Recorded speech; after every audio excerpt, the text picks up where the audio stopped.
Hello, and welcome back to my channel. I'm Sarah Edens, a finance coach, author, and wealth mindset researcher, and I'm so happy you chose to join me today. We are talking about Recession Watch. So this is part 2 of my series that I started back in October, and we're picking it up again. So a lot has happened since the end of October when I released part 1, which I will link to in the description. And it's really interesting to see how things have kind of morphed, but overall, short story is yes, we are still on track to experience a pretty significant downturn, and here's the reasons why, so keep on watching. Number 1 is a decline in consumer confidence. So every month since 1967, there's a group called the Consumer Conference Board that does a random survey of American households. And so they will call random Americans up and they will ask them questions about how they feel about their job, in terms of if they think they're going to be working in the same job this time next year or not. They ask them about how they feel about prices, how they feel about the economy, just all kinds of different questions. And this survey has been a very high indicator of when we're headed off into recession. And so it's very interesting because it's really accurately predicted every major recession that we've had since it's been in use since 67. And I'll put a picture of the chart I'll put a picture of the chart up here on the screen so that you can take a look at that. But what you'll notice is that those gray bars are obviously downturns, and as consumer confidence declines, then that's when you start to see more of a likelihood that we're going to head into a recession. It might be a short recession, it might be a longer one. It doesn't mean it's going to necessarily be terrible, but that is just another gauge that kind of has been used in the past that economists look at to say, are we going to have a recession in 24? So you see where we are right now, where, over the fall, consumer confidence was kind of declining, and then it's gone through a bit of a rally in November and December. But that overall, when people were surveyed, they're still fairly pessimistic. They were still concerned, quote, about the rising prices in general, followed by war and conflicts and higher interest rates. So that's kind of what people have on their minds in general. I know those are all on my mind, but it's sort of a barometer, if you want to think about it that way, of the likelihood that we'll go into recession here in the next year or so. We're just kind of, if you look at historically long term across that chart, it's a bit of a barometer of where the economy is, just surveying American households. So very interesting there. The second one is the Federal Reserve outlook. So on December 13th, Chairman Jay Powell held a press conference and he announced that there would be no more major interest rate hikes coming up. So they weren't going to continue to raise interest rates the way they've been doing for the past year. And instead, in 2024, they were going to start making minor rate cuts. And so starting to see, rather than those interest rates on mortgages and so forth and debt and loans rising, we're going to start to see those interest rates come down a little bit. And so that's good news for anyone that was waiting to, say, buy a home, anything like that. We've been looking at pretty high mortgage interest rates, not the highest that we've ever had historically, but for sure quite high compared to what they've been over the past 10 years or so.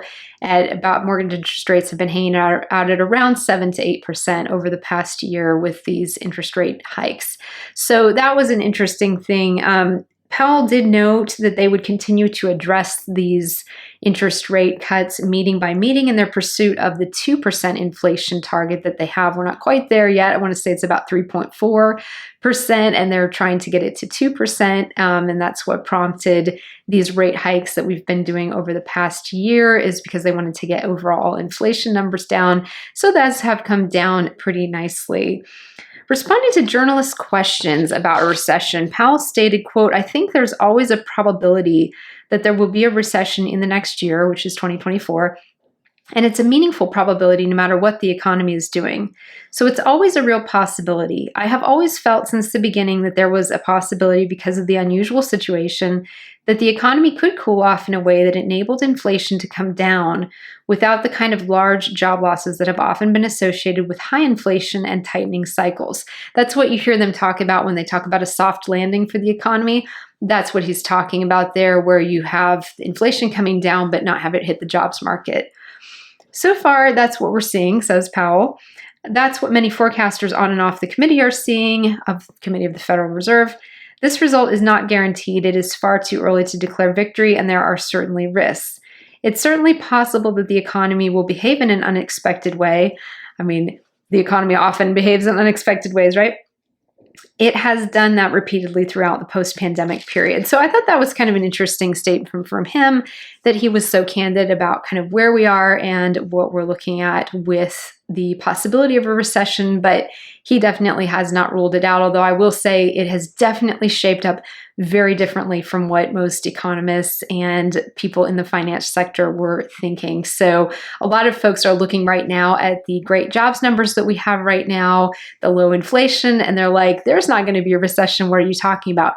So here's something else that's really interesting. So number 3 of why I still think we're looking at a recession sometime in 2024. And we'll be generous and say out into 2025, right? Let's just like give it some extra time, since we clearly did not have one last year, which is great. I'm not hoping we have one, don't get me wrong, but they're just part of the market cycle, so they do tend to happen. But the next thing I'm looking at is hedge fund activities. So hedge funds are big groups that manage people's money, to make things very simple. And what they do is they are very interested in helping people make money, whether the markets are up or down, whether the economy is doing well or not. And so they tend to do a lot of research and have a lot of data at their fingertips at all times of how do you continue to grow your wealth no matter what the markets are doing, no matter what the economy is doing. How do you kind of safeguard yourself against the down times and then really grow your wealth during the boom times? So that's what I'm interested in as well. And so I always really closely follow those hedge fund managers and what they're up to. In particular, as you will know from watching this channel long enough, I always am very interested in what Bridgewater has to say and all of their investment officers and so forth. So what are the hedge fund managers Bridgewater saying? So here is what is going on over there. So I'll link to the entire very, very long, very thorough article that Greg Jensen published recently, looking at this whole situation. He's the co-chief investment officer over at Bridgewater, and it's very great. Lots of charts and graphs, tons of detail. We won't go into it all here, but I will link to that below.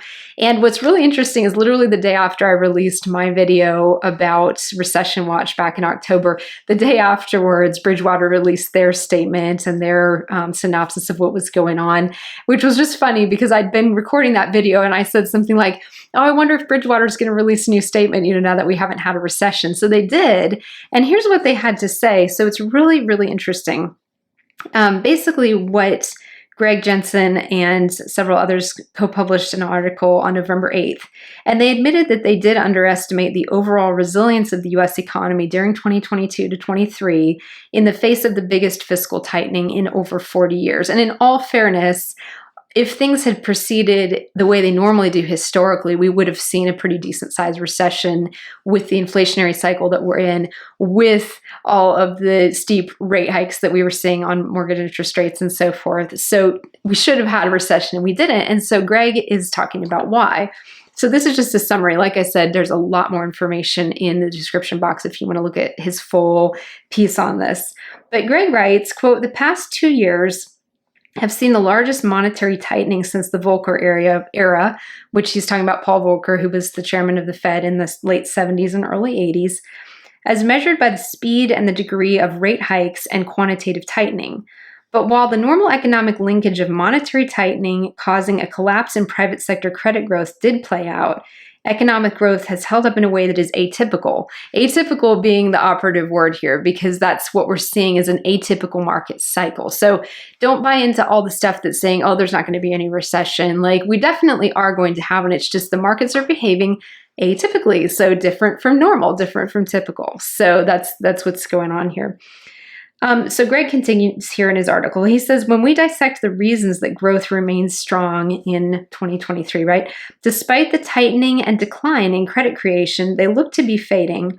At the same time, higher short and now long rates, he's talking about short-term and long-term bonds, continue to flow through to credit and interest costs. This is setting a dynamic up that we are calling the grind. We'll come back to this in a minute. Just hang on to that word, the grind, because that's really key to what's going on here. This was fascinating. If you can get through all the super technical, super detailed, economic money talk of these hedge fund managers, it's like pure gold in their statements that they put out. So this is setting up a dynamic that we are calling the grind. a gradual decline in growth and in the health of corporate and household balance sheets that we expect to be a dominant driver of economies and markets over the next 12 to 18 months. So basically what he's forecasting here is we're going to see a grinding down of the economy over the next 12 to 18 months. So between, let's say, January and like sometime in June of 25, we're going to be seeing this slow, steady decline in the economy is what they're calling for. Obviously, they don't have a crystal ball, but if anybody did, they're pretty close to having one because they've just done such a huge amount of economic and market research. Greg continues, the discounting and likelihood of higher for longer interest rates mean that debt service costs for households and corporates, which so far haven't risen nearly as much as the rise in interest rates, will gradually creep higher as new rate structures flow through to new and outstanding borrowers. We are already seeing some sign of stress and defaults in the most marginal corporate borrowers. The longer rates stay high, the more pain will accumulate and spread. Isn't that a great word? Like any of us need more pain right now. Anyway, the longer the rates stay high, which again, they've said they're going to start slightly cutting those rates in 24, the more the pain will accumulate and spread such that time itself is now a headwind. Though there's always an error band around any of our estimates, with the tightening that has occurred so far and the path of rates that is now priced in, we expect U.S. growth to decline to zero or negative in the next year or so. So how interesting is that? Let's come back to that in a minute too. We expect U.S. growth to decline to zero or negative growth. Right now we're at, I think, what are we at?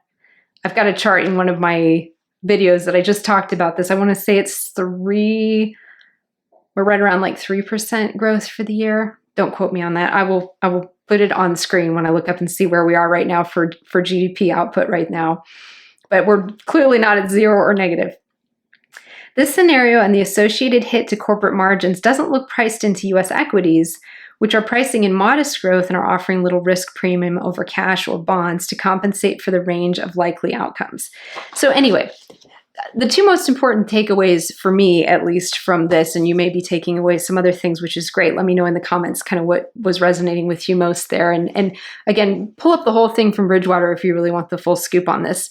But for me, the two most important things were is that we're not necessarily going to see like a huge crash, not like the stock market crash of 1929, for example, although you can never rule that out, right? I mean, they call them black swan events for a reason because they don't happen very often and they can have outsized impacts on the world. So, and goodness me, have we had like black swan event after black swan event ever since 2020? I just feel like it's every year, every time we turn around, it's like, oh, there's another thing that pretty much never happens or hasn't happened in our lifetimes at least. So it's just been a lot of unpredictable things. And then like Bridgewater said, the market's behaving in a different way than they normally do. But the two things to pay attention to there is we're looking at most likely a slow, steady grind down of the economy over the next 12 to 18 months. So between now, which is January of 24 and June of 25. And then we're also at that point looking at least Bridgewater, right, is calling for 0 to negative GDP growth, which would really be significant. We would all really be feeling it. If you want to look at back, I'll put up a chart here about GDP growth historically in the US. You look at GDP growth during 2020, that's where we got down at zero. I want to say it was close to 0% GDP in 2020. And think about how that translates out, what that translates out to, how many people are out of work, how many people are living off of their savings, just how much of a ripple effect that has into the economy, right? And so that's something that I think is really, really important to pay attention to because we don't want to get too dragged off course by the fact that they're cutting interest rates or that jobs numbers are really good, which is fantastic. I'm very happy the jobs numbers are that good. But we don't want to get too off course with missing the big picture here, which is that we have a lot of indicators and a lot of signs that the economy is not necessarily very strong or as strong as it looks. There's been a lot of factors that have gone into why it's all together the way it is still, why it's holding together. But like Greg said, the markets are behaving very atypically for a number of reasons. He goes into a lot more of those in that article I'll link to below as well. So that's just something for your planning purposes, not to get all catastrophic here, but just for our planning purposes to say, okay, if we're looking at a fairly substantial downturn and a slow, gradual grind down of the economy over the next 12 to 18 months, and then behind that, what the folks at Bridgewater, again, are predicting is about a 3-year recession to recover from that. So we could be looking at anywhere from 3 to 3.5, maybe 4 years of, not making as much money, or jobs not being as plentiful as they are right now, or having some issues with scarcity and so forth. So, and again, it's not going to happen overnight. It doesn't sound like. It sounds like it's going to be more like a gradual decrease. Although, again, the markets are behaving so strangely. Who knows what's going to happen at this point? I'm like, maybe we should just, shred these predictions and just start over, because who knows? Who knows? Because you hear all these experts talking about everything, and then it's like, oh, well, that didn't happen. But then this other thing that's completely like out of left field happened. And so now here we are. So we're just living in kind of unprecedented times, right? So I think it's good. First of all, it's good to keep a good sense of humor about us right now. Not get too stressed out, not get too serious about it, but just stay informed, stay educated. You can track what Bridgewater's doing. You can sign up for their newsletters. They've got a YouTube channel that they release stuff on as well, if you want to kind of follow that in terms of especially reallocating your portfolio balance and kind of want to see what their thought processes are on all of those things. You can talk to your investment advisor about their thoughts on this and see what you need to do in terms of balancing your portfolio with this information in mind, but definitely not a reason to panic. Like I said, market cycles go through this, where we go through booms and we go through busts, and this isn't necessarily going to be a bust, but it's just going to be a slowing down, and then perhaps just not as good of a couple of years coming forward while we pull back out of it. So just something to be very aware of as you make decisions. Perhaps if you're considering buying a new home that's like really expensive and you can barely afford it on your current salary, it might be a good time to maybe take a more conservative approach to taking on debt. Perhaps take a debt-free approach to living. I know that's really tough to do right now. So many people have to have debt to be able to just afford their basic needs and running credit card debt. Or if you're a student, you're going to school, you've most likely got student loans. So no shame in having debt whatsoever. But where you can kind of pick and choose how much new debt you're picking up, this might be a good next 12 to 18 months to not pick up new debt or focus on paying down old debt. And in my next set of videos, we will go through some really practical points of exactly other ways that you can prepare. But this was just my second part of looking at where we are since I released part 1 of this back in October, what's changed, why things haven't changed as much as I was thinking, but why I think we're still up for a very interesting and perhaps a little bit bumpy 24 to 25 with that economic grind down, and then perhaps that longer period of recovery behind that. Most recessions on average last about 18 months. And so if you think about that, it's like, it could be 18 months past when the grind down has kind of finished grinding down, right? Or it could be longer. So it's always good to just kind of, again, remember these are all estimates. These are all complete guesswork based on some evidence, based on some data from some reputable people. But again, there's no way to predict the future, is there? So it's really important to just kind of be educated, be informed, do your homework, do your financial research. And then in the next couple of videos, we'll get into specific ways where you can prepare for a downturn, and not just this downturn, but any downturn that you're going to face throughout your adult life, because we are very likely going to have more of these as we go forward. Just like we'll have times of boom and plenty, and then you have times of recession. It's part of the market cycle. So thank you so much for watching, and I will see you again soon in my next video.